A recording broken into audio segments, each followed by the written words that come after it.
من الشيطان اللعين الرجيم. بسم الله الرحمن الرحيم. الحمد لله رب العالمين والعاقبة للمتقين والجنة للموحدين والنار للملحدين، والصلاة والسلام على سيد الأنبياء والمرسلين سيدنا ونبينا بالقاسم محمد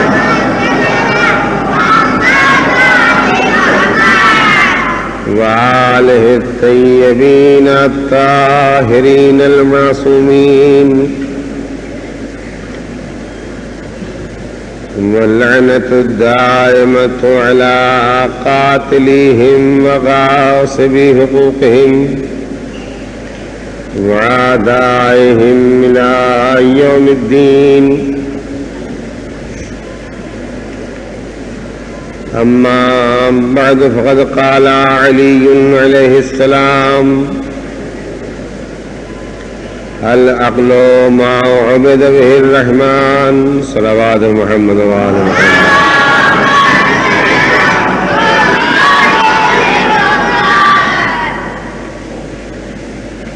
مولا کائنات امیر المومنین علی بن ابی طالب علیہ السلام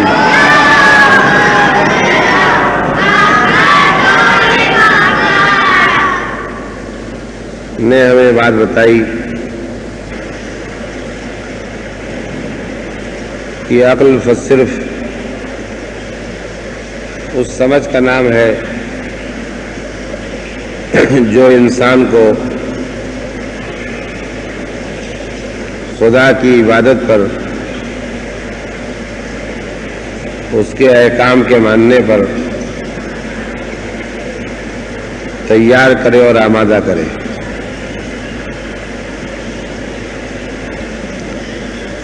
میں اس سلسلے کی بہت سی باتیں آپ کے سامنے کہہ چکا ہوں،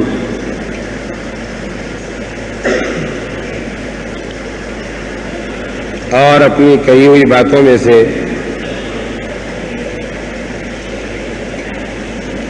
آج ایک بات آپ کو پھر یاد دلانا چاہتا ہوں.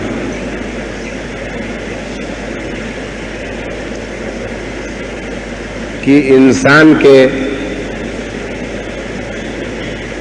کام اور عمل سے زیادہ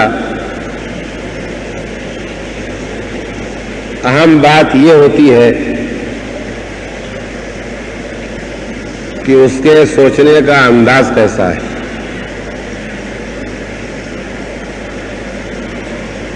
اس لیے کہ آدمی جیسا سوچتا ہے ویسا کام کرتا ہے.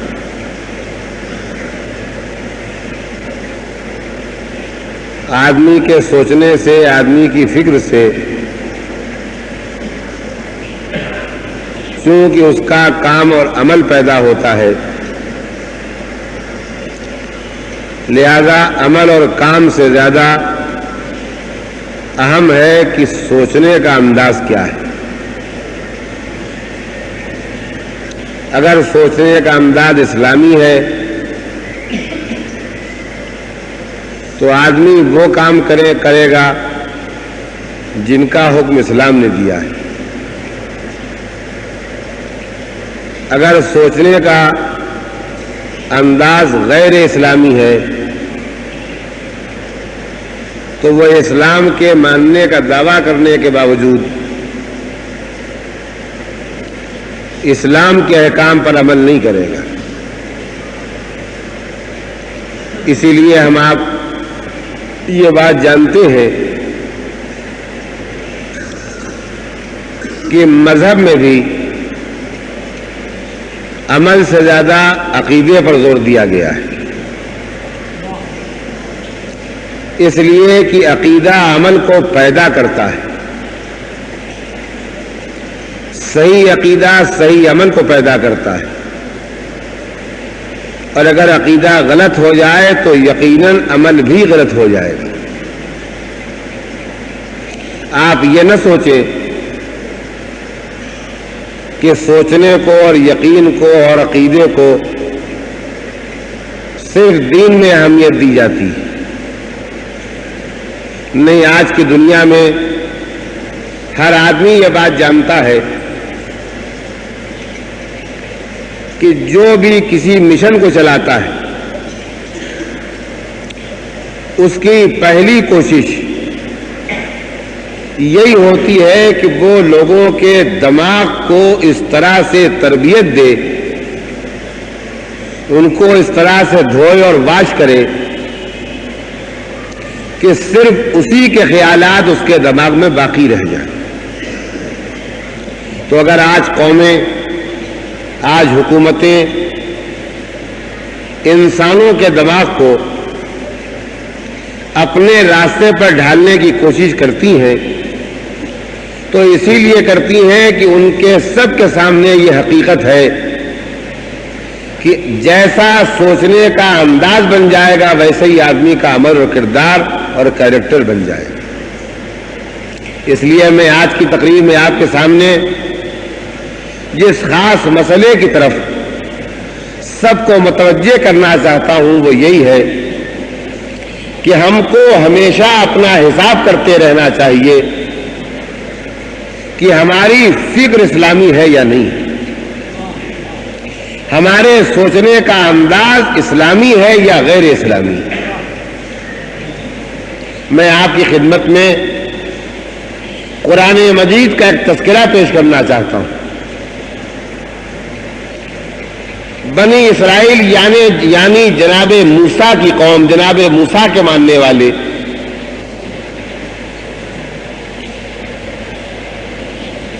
انہوں نے دین قبول کیا، اللہ کا دین قبول کیا، اسلام قبول کیا۔ آپ کبھی یہ نہ سوچیں کہ اسلام فقط وہی دین ہے جو پیغمبر سے شروع ہوا ہے۔ نہیں، پیغمبر نے جس دین کو پیش کیا ہے یہ جناب آدم سے شروع ہوا ہے، اور 1,24,000 نبیوں نے ایک ہی دین پیش کیا ہے۔ اگر اس کا آج نام اسلام ہے تو کل جناب آدم نے جو دین پیش کیا تھا وہ بھی اسلام ہی تھا۔ تو وہ لوگ جو جناب موسیٰ کے ہاتھ پر دین قبول کر رہے تھے وہ مسلمان ہوئے تھے، جو جناب ابراہیم کے ہاتھ پر دین قبول کر رہے تھے وہ مسلمان ہوئے تھے، جو جناب عیسیٰ کے ہاتھ پر دین قبول کر رہے تھے وہ مسلمان ہوئے تھے۔ بعد میں جو یہودی پیدا ہوئے، جو عیسائی پیدا ہوئے، وہ اس دین سے ہٹ گئے جو موسیٰ کا دین تھا، عیسیٰ کے دین تھا، خدا کا دین تھا۔ تو یہ تو ایک ضمنی بات تھی۔ میں آپ کے سامنے یہ کہنا چاہتا تھا کہ بنی اسرائیل یعنی جناب موسیٰ کے ماننے والے، اللہ کے ماننے والے، جناب موسیٰ کے ذریعے اسلام تک پہنچنے والے، خدا کو ماننے والے، ایک خدا کو ماننے والے، وہ پیغمبر جناب موسیٰ کے ساتھ، اپنے پیغمبر کے ساتھ ایک راستے سے جا رہے ہیں۔ آپ بھرپور توجہ کے ساتھ اس بات کو سنیں۔ قرآن مجید نے اس بات کا تذکرہ کیا ہے کہ بنی اسرائیل جناب موسیٰ کے ساتھ جا رہے ہیں۔ ایک جگہ ان کو بت نظر آئے۔ یہ بت کس کے تھے؟ یہ بت ان لوگوں کے تھے جو خدا کو نہیں مانتے تھے بلکہ بتوں کو اپنا خدا مانتے تھے۔ تو جناب موسیٰ کے ساتھ جو بنی اسرائیل ہے وہ خدا کے ماننے والے، اور ان بتوں کے ماننے والے وہ ہیں جو خدا کے ماننے والے نہیں ہیں بلکہ بتوں کے ماننے والے ہیں۔ قرآن مجید آج بھی اس تذکرے کو ہمارے سامنے پیش کر رہا ہے کہ بنی اسرائیل نے ان بتوں کو دیکھ کے جناب موسیٰ سے یہ کہا، اللہ کے نبی جیسے ان کے پاس بت ہے ایسے ہی کچھ بت ہمارے لیے بھی بنا دیجیے۔ آپ کو حیرت ہو رہی ہوگی آپ کو تعجب ہو رہا ہوگا کہ کیا ایسا بھی ممکن ہے کہ خدا کا ماننے والا، نبی کا ماننے والا، سچے دین اسلام کا ماننے والا وہ جناب موسیٰ سے یہ کہے کہ خدا کے ساتھ ساتھ ہمارے لیے بھی کچھ بت چاہیے جیسے اس قوم کے پاس بت؟ لیکن ہماری حیرت، ہمارے تعجب کی کوئی جگہ نہیں ہے، اس لیے کہ آج بھی قرآن کے دامن میں یہ تذکرہ محفوظ ہے، یہ ذکر محفوظ ہے، یہ بات قرآن میں لکھی ہوئی ہے کہ بنی اسرائیل نے مسلمان ہونے کے باوجود، اللہ کا دین ماننے کے باوجود اللہ ہی کے نبی جناب موسیٰ سے کہا کہ جیسے ان کے پاس بت ہے ایسے ہم کو بھی کچھ بت چاہیے، نہیں بنا دیجیے۔ یعنی خود بت بنا لے وہ ایک الگ بات ہے، نہیں نبی ہی سے کہہ رہے ہیں، جناب موسیٰ ہی سے کہہ رہے ہیں کہ ایسے ہی بت جیسے اس قوم کے پاس ہے جو بت پرست ہے، جو خدا پرست نہیں ہے، جو موحد نہیں ہے، جو اللہ کے ماننے والی نہیں ہے، اس قوم کے جیسے بت ہم کو بھی چاہیے، آپ بنا دیں۔ یہ بات کیوں پیدا ہوئی؟ یہ بات اس لیے پیدا ہوئی کہ بنی اسرائیل جناب موسیٰ کو نبی ضرور مان رہے تھے، اللہ کو اللہ ضرور مان رہے تھے، مگر ان کے سوچنے کا انداز بالکل اسلامی نہیں ہوا تھا۔ اگر بنی اسرائیل کے سوچنے کا انداز اسلامی ہو گیا ہوتا، ان کی فکر اسلامی ہوتی، تو وہ یہ سوچ ہی نہیں سکتے تھے کہ خدا کے ماننے والے کو بت بھی چاہیے۔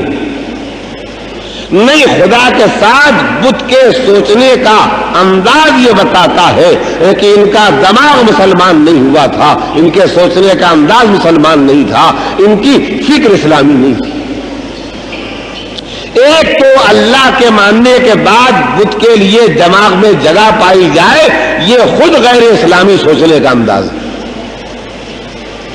دوسرے یہ کہ وہ بت چاہیے اور ایسے چاہیے کہ جو اللہ کا نبی ہے جناب موسیٰ وہ بت بنا دے۔ یعنی یہ حد سے گئی گزری ہوئی بات تھی، اور میں آپ کی خدمت میں یہ گزارش کرنا چاہتا ہوں کہ یہ اور ایسے بہت سے واقعات ہم کو ملیں گے جو یہ بتاتے ہیں کہ لوگ مسلمان ہو جاتے ہیں مگر ان کے سوچنے کی انداز، ان کا سوچنے کا انداز مسلمان نہیں ہوتا ہے، ان کا دماغ مسلمان نہیں ہوتا ہے، ان کی فکر اسلامی نہیں ہوتی ہے، تو پھر وہ پلٹ جاتے ہیں دین چھوڑ کر کے، وہ گناہ کرتے ہیں، وہ سرکشی کرتے ہیں، وہ نافرمانی کرتے ہیں، وہ عذاب سے نہیں ڈرتے ہیں، وہ دنیا کے دھارے میں بہہ جاتے ہیں۔ میں رکا ہوں، اور اس لیے رکا ہوں کہ میں اپنے سننے والوں کی رائے معلوم کروں ان بنی اسرائیل کے بارے میں۔ کیا خیال ہے آپ کا؟ میری ہر بیٹی کا، میری ہر بہن کا، میرے ہر بھائی کا، میرے ہر بچے کا کیا خیال ہے ان بنی اسرائیل کے بارے میں جو اللہ کے ماننے کے ساتھ ساتھ بت بھی مانگتے ہیں اور جناب موسیٰ سے کہتے ہیں بت ہمیں بنا دیجئے، اور اس لیے کہتے ہیں یہ ہمارے ساتھ جو قوم رہتی ہے اس کے پاس بت ہے تو ہمارے پاس بھی ہونا چاہیے۔ ہم میں سے ہر آدمی کہے گا کہ یہ تو ہمیں مسلمان نہیں دکھائی دیتے، یہ تو ہم کو اللہ کے ماننے والے نہیں معلوم ہوتے ہیں، یہ تو خالی بغیر سمجھے ہوئے شاید کلمہ پڑھ گئے ہیں، ان کا دل و دماغ تو مسلمان نہیں ہے۔ آپ کی یہ رائے ہوگی اور یہ رائے صحیح ہوگی۔ میں اسی کے ساتھ ساتھ آپ کی خدمت میں ایک دوسرا واقعہ پیش کرنا چاہتا ہوں جو اس بات کو اور زیادہ واضح اور صاف کر دے گا کہ خدا کے ساتھ جو بت کو مانے، جو بت کے ساتھ خدا کو مانے، وہ مسلمان نہیں ہوتا۔ حضور سرور کائنات جناب محمد مصطفیٰ صلی اللہ علیہ وآلہ وسلم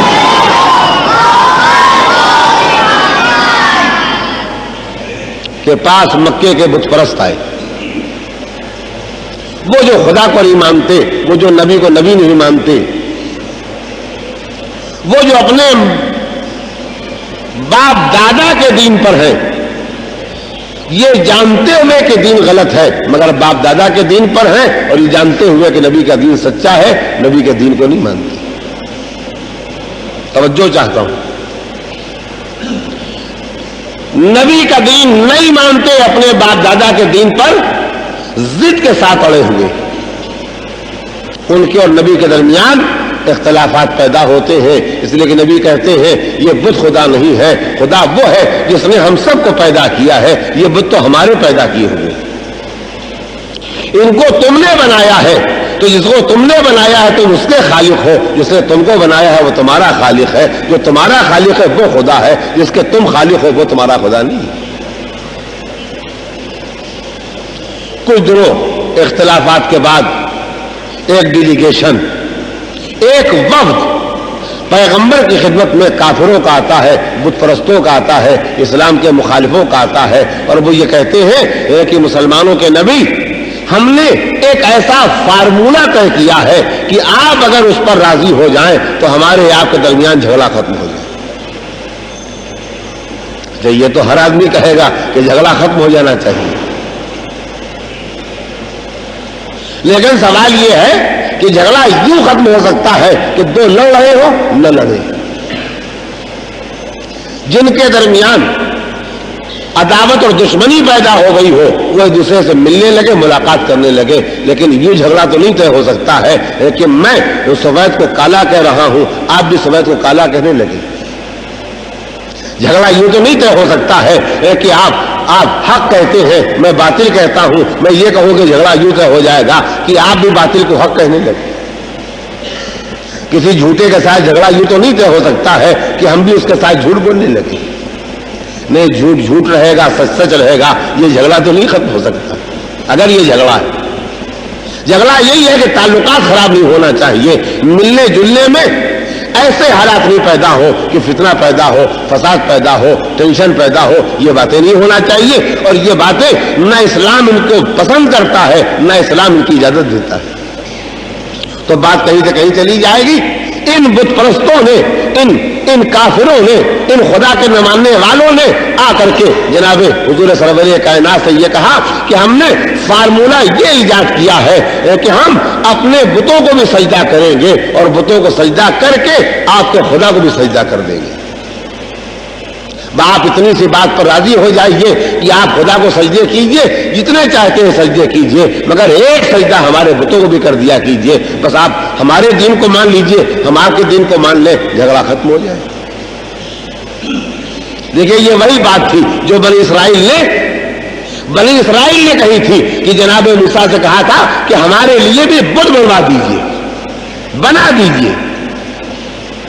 توجہ فرما دیں۔ تو خداوند عالم نے پیغمبر پر ایک سورہ نازل کیا، جس سورے نے جواب فراہم کیا۔ وہ سورہ کیا ہے؟ بسم اللہ الرحمن الرحیم، قل یا ایھا الکافرون۔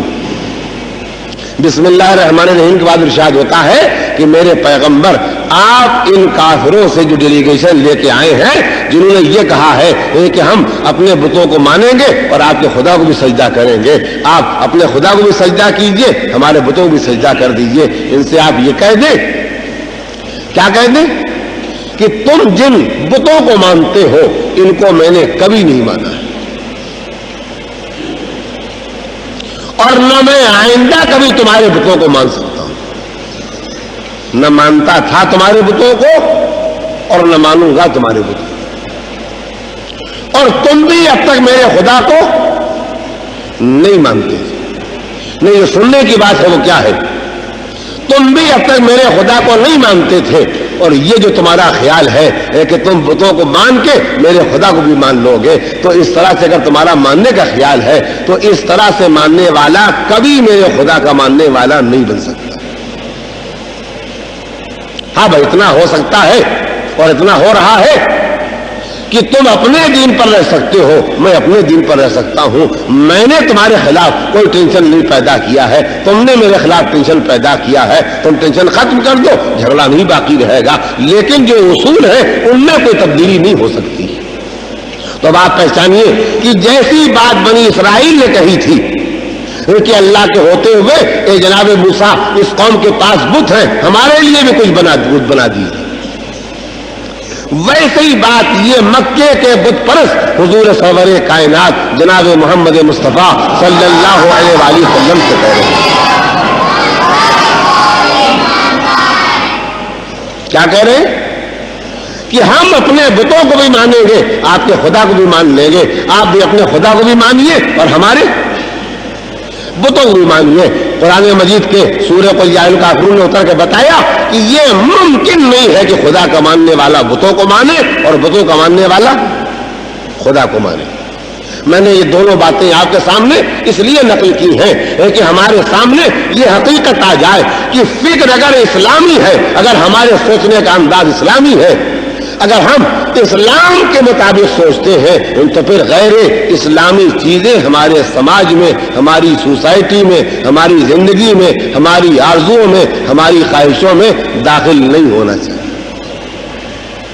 اور اگر غیر اسلامی چیزوں کو بھی ہم شامل کر لیتے ہیں تو اگر ہم غیر اسلامی چیزوں کو زندگی میں شامل کرتے ہیں تو اس کا مطلب یہی ہے کہ ہم بھی اسی راستے پر جا رہے ہیں، خدا نخواستہ جس راستے پر بنی اسرائیل گئے تھے کہ خدا کو تو مانتے ہیں، ہم کو بھی بت چاہیے.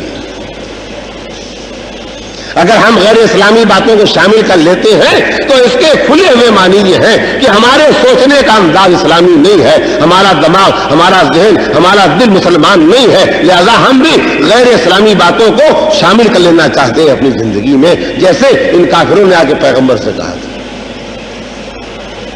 آج اس مجلس کا بیان کرنے میں میرا ذہن اس بات کے بیان کرنے کی طرف کیوں گیا ہے، اس کی وجہ آپ کے سامنے اگر واضح نہیں ہے تو میں واضح کرنا چاہتا ہوں. آج ہمارے اس شہر میں کھاتے لکھے گئے ہیں، کھاتے نئے چوپڑے لکھے گئے ہیں، نئے چوپڑے.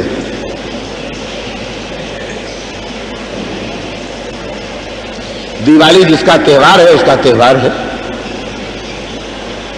ہم کو دوسرے کے بارے میں کچھ سوچنے کا، کچھ کہنے کا کوئی حق نہیں ہے. جو جیسا سوچتا ہے، جیسا کرتا ہے، وہ اس کی ذمہ داری ہے. ہماری ذمہ داری ہے کہ ہمارے سوچنے کا انداز اسلامی ہے یا نہیں ہے. اور اگر ہمارے سوچنے کا انداز اسلامی ہے تو پھر ہمارے سوچنے کے انداز کے اسلامی ہونے کے بعد ہماری زندگی میں کوئی غیر اسلامی چیز داخل نہیں ہو سکتی. تو اگر یہ کاروبار کی مجبوری ہے، اگر یہ کاروبار کی مجبوری ہے کہ نئے چوپڑے دیوالی سے شروع ہو، اس میں کوئی حرج نہیں، اس میں کوئی حرج نہیں. اس لیے کہ پوری ہندوستان کی ہر بستی میں، ہر شہر میں مالی سال سرکاری طور پر، فائنینشل ایئر سرکاری طور پر 31 مارچ کو ختم ہوتا ہے. 1 اپریل سے کھاتا نیا شروع ہوتا ہے. تو اگر ہم اپنے کھاتے کو، اپنے حساب کو بینک کے حساب سے ملا کے رکھنا چاہتے ہیں بعض آسانیوں کے لیے، اور ہم سال 1 اپریل سے شروع کرتے ہیں، 31 مارچ پر ختم کرتے ہیں، یہ کوئی غیر اسلامی بات نہیں. اگر ہمارا کاروبار ان بیپاریوں سے ہے جو اپنا کھاتا دیوالی سے شروع کرتے ہیں تو ہم کو اپنی آسانی کے لیے اگر دیوالی سے کھاتا شروع کرنا پڑتا ہے تو یہ کوئی غیر اسلامی بات نہیں ہے. اس لیے کھاتا کس دن شروع کیا جائے، نیا چوپڑا کس دن کھولا جائے، یہ کوئی اسلامی بات نہیں ہے. مسلمان کے لیے ہر دن اللہ کا دن ہے. ہم جس دن بھی کام شروع کریں اور اللہ کا نام لے کر شروع کریں، نبی کے وسیلے سے دعا مانگ کے شروع کریں، اہل بیت کا دامن ہاتھ میں لے کے ان کے وسیلے سے دعا مانگ کے شروع کریں، ہر دن ہمارے لیے وہی دن ہے جس دن ہم کام شروع کریں اور خدا برکت دینے والا.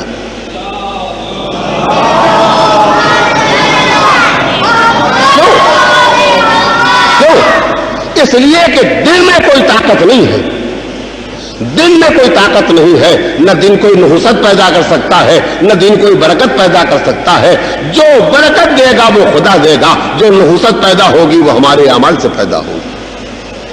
جو برکت ملے گی وہ بطفیل محمد اور آل محمد علیہ السلام ملے گی.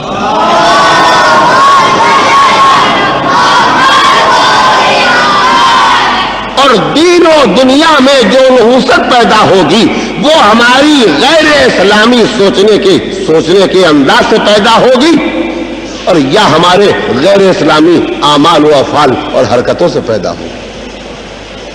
تو کاروبار کے اعتبار سے کوئی فرق نہیں ہے. ہم کو گورنمنٹ کے بینکوں سے کھاتا ملانا ہے، ہم 1 اپریل سے شروع کر دیں، یا بیوپاریوں سے ہمیں کھاتا ملانا ہے، ہم دیوالی سے شروع کر دیں، یہ کوئی مسئلہ نہیں.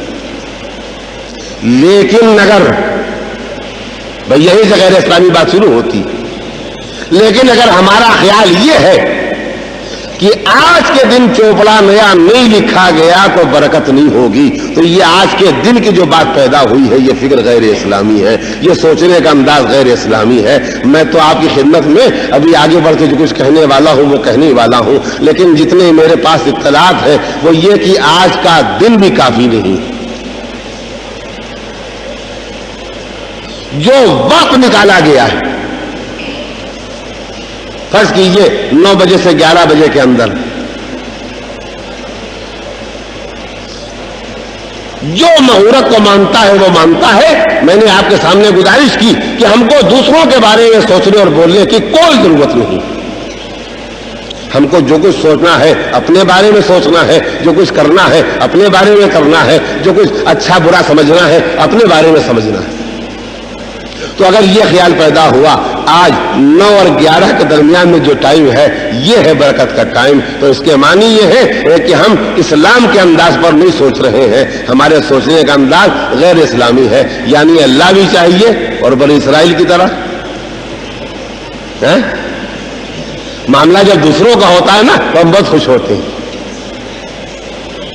فلاں آدمی لنگڑا ہے، بہت اچھی بات ہے، لنگڑا اور ایکسیڈنٹ میں ہم آ گئے،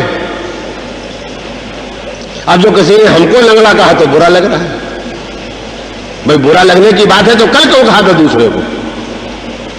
نہ اس طرح سے بولنے کا انداز رائج ہو، نہ کسی کے لگنے ہونے پر اس کی بے عزتی کی جائے۔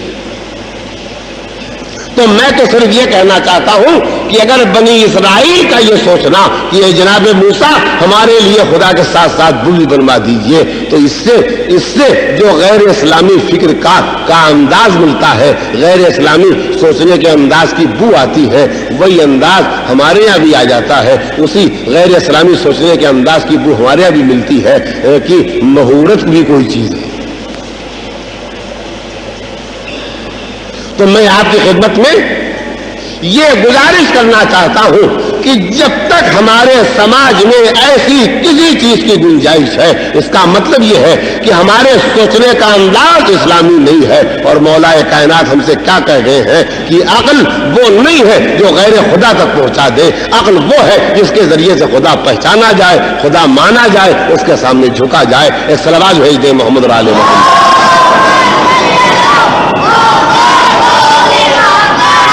ایک درود اور بھیجے محمد علی محمد پر۔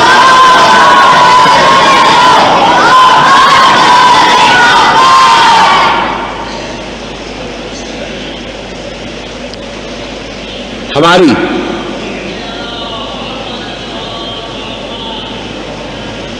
اگر کسی اور کے پاس باقی رہ گئی وہی پڑھ لے۔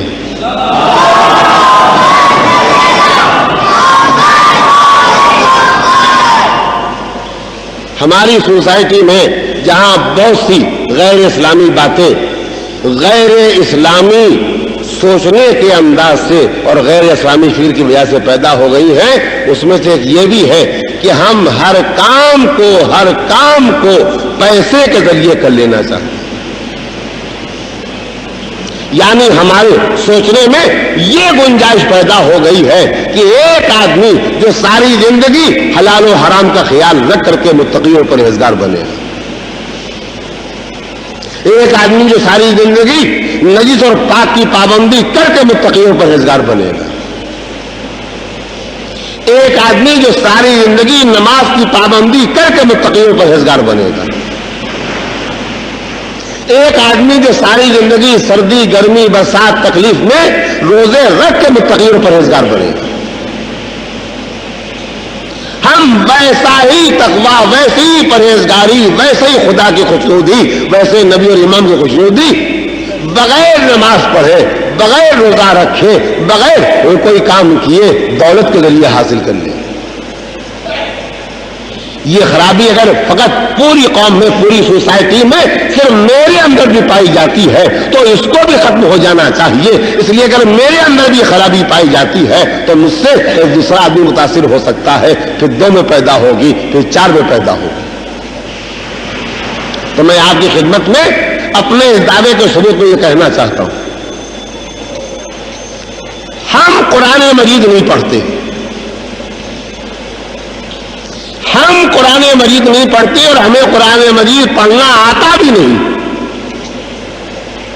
ہماری لائبریری میں 5000 کتابیں ہیں مگر اس میں قرآن مجید نہیں.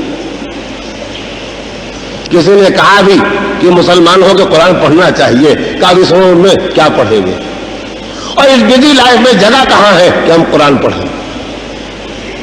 کسی نے کہا وہ قرآن مجید پڑھنے سے برکت پیدا ہوتی ہے، کہا وہ ہم کو بھی معلوم ہے، وہ ہم نے اس کا انتظام کر لیا ہے. انتظام کیا کیا ہے وہ سنیے. انتظام یہ کیا ہے کہ ایک ملا کو 15 روپے پر ہم نے رکھا ہے کہ ہم جب سوتے رہے تو وہ ہماری کھولی میں آ کر کے قرآن پڑھ کے چلا جائے. گھر والے نماز قضا کر کے سو رہے ہیں، اب وہ 15 روپے والا، 25 روپے والا، 50 روپے والا ملا نیچے آ کے ایک پارا پڑھ کے جا رہا ہے. کیوں؟ ہم نے نماز نہ پڑھ کے جتنی نحوست پیدا کی ہے ہمارے اس 50 روپے کے ذریعے جب ایک پارا قرآن مجید کو پڑھا جائے گا تو برکت کیسے نہیں آئے. میں یہی کہنا چاہتا ہوں کہ اس طرح ہمارے سوچنے کا انداز غیر اسلامی ہے. ممکن نہیں ہے کہ 50 روپے کے اوپر کرائے پر ہم کسی آدمی سے قرآن مجید پڑھوائیں تو برکت پیدا ہو جائے جب ہمارے گھر کے ہر آدمی نے نماز قضا کی. ان ڈھیروں بے نمازیوں کی بے نمازی زندگی سے جو ہمارے یہاں نحوست پیدا ہوئی ہے وہ کیسے دور ہو جائے گی 50 روپے کے ذریعے سے. یہ غیر اسلامی سوچنے کا انداز ہے، یہ غیر اسلامی سوچنے کا انداز ہے. روزہ نہیں رکھیں گے، دولت مند ہے، ترقی پسند ہے، ایجوکیٹڈ ہے، بڑی فیملی والے ہیں، یہ روزہ کیسے رکھیں گے؟ روزہ تو غریب مومنین رکھا کرتے ہیں، ان کم پڑھے لکھے رکھا کرتے ہیں اور نئی زبان میں بیوقوف رکھا کرتے ہیں. یہ تو بڑے سمجھدار ہیں، یہ کیا کریں گے؟ یہ روزہ نہیں رکھیں گے مگر روزہ رکھنے والوں سے آگے جائیں گے جنت پہ، پیچھے نہیں رہیں گے. ان کی جیب میں پیسے ہیں، کیسے؟ یہ ہر مسجد میں 5 دن افطاری بھیجیں گے. تو جب روزے داروں کے روزے کھلوائیں گے، ایک مسجد میں 500 آدمیوں کے روزے کھلوائیں گے تو اس کے بعد ان کے لیے جنتی ہونے میں کیا کمی رہ جائے گی؟ کیا ہم یہ سوچتے ہیں کہ ہمارے یہ چند پیسے جو ایک روزے دار کی روزہ کھلوانے میں کام آ رہے ہیں ان سے وہ برکت پیدا ہو جائے گی کہ جو روزہ نہ رکھنے کی بنا پر ہم نے اپنے لیے سزا اور عذاب کا سامان ڈھیر کیا ہے وہ ہٹ جائے گا. تو دولت کے ذریعے سارے کام نہیں ہو سکتے. دولت کے ذریعے اگر دنیا میں سارے کام ہو بھی سکتے ہو تو اس اللہ کی بارگاہ میں دولت کے ذریعے کوئی کام نہیں ہو سکتا ہے جو دولت کا پیدا کرنے والا ہے. دولت سے کام وہاں چلتے ہیں جہاں کوئی دولت کا محتاج ہوتا ہے اور جو خود غنی اور توگر ہے اس کے یہاں دولت کا سرکہ پیدا ہونے والا ہے. وہ تو یہ دیکھنے والا ہے کہ تم جو میری راہ میں خرچ کر رہے ہو یہ نیک نتیجے خرچ کر رہے ہو یا اس میں بھی کوئی غیر اسلامی سوچنے کا چکر ہے جو چل رہا ہے. میں آپ کی خدمت میں یہ نہیں اسی قسم کی ساری باتیں کہنا چاہتا ہوں اور میں یہ نہیں چاہتا ہوں کہ کسی ایک بچے کو بھی، کسی ایک بیٹی کو بھی، کسی ایک بھائی کو بھی، کسی ایک بہن کو بھی یہ سوچنے کا خیال پیدا ہو جائے کہ میں کسی کے لیے کچھ کہہ رہا ہوں یا کسی گروپ کے لیے کچھ کہہ رہا ہوں. نہیں، میں تو ایک عام بات کہنا چاہتا ہوں کہ اس دنیا میں اگر ہم پابند دین نہیں ہیں، ہمارے سوچنے کا انداز اسلامی نہیں ہے، ہم پابند دین نہیں ہیں، ہم نجس اور پاک اور حلال و حرام کے پابند نہیں ہیں، ہم اپنے کو غیبت سے نہیں بچاتے ہیں، اپنے کو بدکاری سے نہیں بچاتے ہیں، اپنے کو شراب سے نہیں بچاتے ہیں، ہم پابند نماز نہیں ہیں، ہم روزہ نہیں رکھتے ہیں، تو پھر ہم وہ جنت نہیں پا سکتے ہیں جو اس کو ملنے والی ہے جو متقی اور پرہیزگار ہے. چاہے ایسا آدمی دولت والا ہو، چاہے ایسا آدمی میرا جیسا ذاکر ہی کیوں نہ ہو. کسی سماج کے کسی حصے پر، سوسائٹی کسی گروپ پر بوجھ نہ رہ جائے کہ میں نے ان کے لیے بات کہی ہے، میں اپنے لیے بات کہتا ہوں. تو کیوں اس لیے بات کہتا ہوں، اصول ہے، اس میں کوئی ترمیم نہیں ہوتی ہے. چاہے دولت والا آ جائے، چاہے علم والا آ جائے، چاہے زبان والا آ جائے، چاہے گونگا آ جائے. فرض کیجیے میں نے سوچا 37 سال ہو گئے ہیں مجھے مجلسیں پڑھتے ہوئے، میری تقریر سے اللہ جانے کتنے نمازی پیدا ہو گئے۔ جب ہم مجلس پڑھ کے نکلے، ایک آدمی نے کہا مولوی صاحب آج آپ کے بیان سے ہمارا فلاں گناہ چھوٹ گیا، ہم نے سوچا کہ ہم مجلسیں پڑھتے جا رہے ہیں اور لوگ گناہ چھوڑتے جا رہے ہیں۔ ایک نے کہا خمس نہیں نکالتے تھے، نکالنے لگے۔ ہم نے کہا بہت اچھی بات ہے۔ اب ہم بھی ذرا سیٹ کی منزل پر آ رہے ہیں، مگر پیسے والا سیٹ نہیں، ممبر والا سیٹ۔ ہم نے نماز چھوڑ دی خدا نخواستہ، ہم نے روزہ چھوڑ دیا خدا نخواستہ، غیبت ہم نے کرنا شروع کی، اللہ کے گناہ ہم نے کرنا شروع کیے۔ اور کسی نے پوچھا مولوی صاحب آپ کیسے جنت میں جائیں گے؟ ہم نے کہا یہ جو ہماری تقریر کے ذریعے سے ہزاروں آدمی جنت میں جا رہے ہیں، جب ان کو ہم نے جنت میں بھیجا ہے تو ہم کو جنت جانے سے کون روک سکتا ہے؟ ادھر سے آواز آئے گی میرے یہاں خود آدمی کا عمل کام کرتا ہے، یہ کمیشن کے ذریعے، کرائے کے ذریعے، اپنے اثر کے ذریعے کام چلنے والا نہیں ہے۔ نہ یہاں پیسے والے کا پیسہ چلنے والا ہے، نہ زبان والے کی زبان چلنے والی ہے۔ سب چلے گا، پہلے یہ دیکھنا پڑے گا تمہارے سوچنے کا انداز اسلامی ہے یا نہیں ہے، اور تم خود پابند دین ہو یا نہیں۔ تو میں سمجھتا ہوں کہ اس کے بعد اب کسی کو شکایت باقی نہیں رہے گی کہ میں کسی سن کے لیے کہہ رہا ہوں، میں کسی گروپ کے لیے کہہ رہا ہوں، میں کسی زندگی کے مخصوص طبقے کے لیے کہہ رہا ہوں، میں تو ہر مسلمان کے لیے کہہ رہا ہوں کہ ہمارا انداز فکر اسلامی ہونا چاہیے۔ مولائے کائنات امیر المومنین علی بن ابی طالب علیہ السلام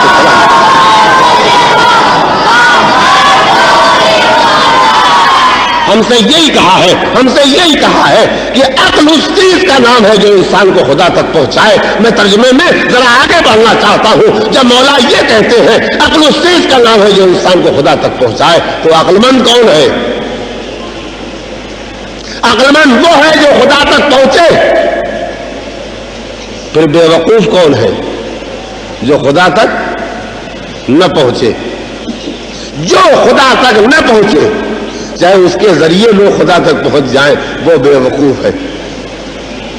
میں نے یہی کی کسی مجلس میں آپ کے سامنے مولائے کائنات امیر المومنین علی بن ابی طالب علیہ السلام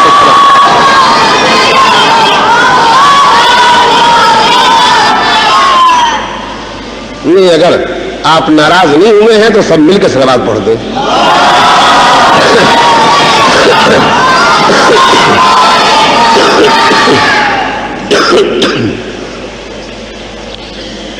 میں نے مولا کا شاید یہی آپ کے سامنے نقل کیا تھا کہ مولا نے یہ کہا کہ ایک آدمی ہے جو اس دنیا میں جائز اور ناجائز طریقے سے مال جمع کرے گا، نہ حقداروں کو دے گا، نہ غریبوں کو دے گا، نہ یتیموں کو دے گا، نہ زکات نکالے گا، نہ خمس نکالے گا، نہ فطرہ نکالے گا، مر جائے گا۔ تو جمع کیا ناجائز، واجب ادا نہیں کیا، اس کا یہ مال اسے دوزخ میں لے جائے گا، اور اس کے مرنے کے بعد اس کا مال ملا،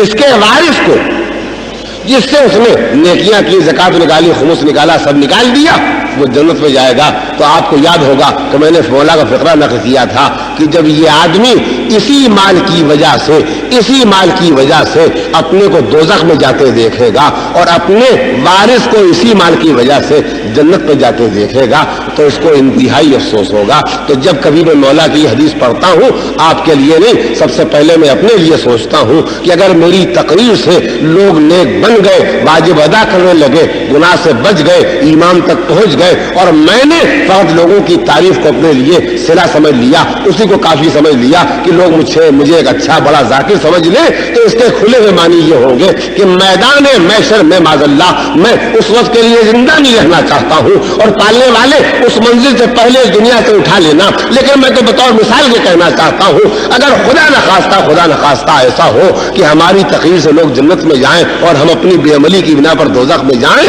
تو ہم بھی اسی حضرت زدہ انسان کی جگہ پر کھڑے ہوں گے یا نہیں کھڑے؟ ایسا ہوگا۔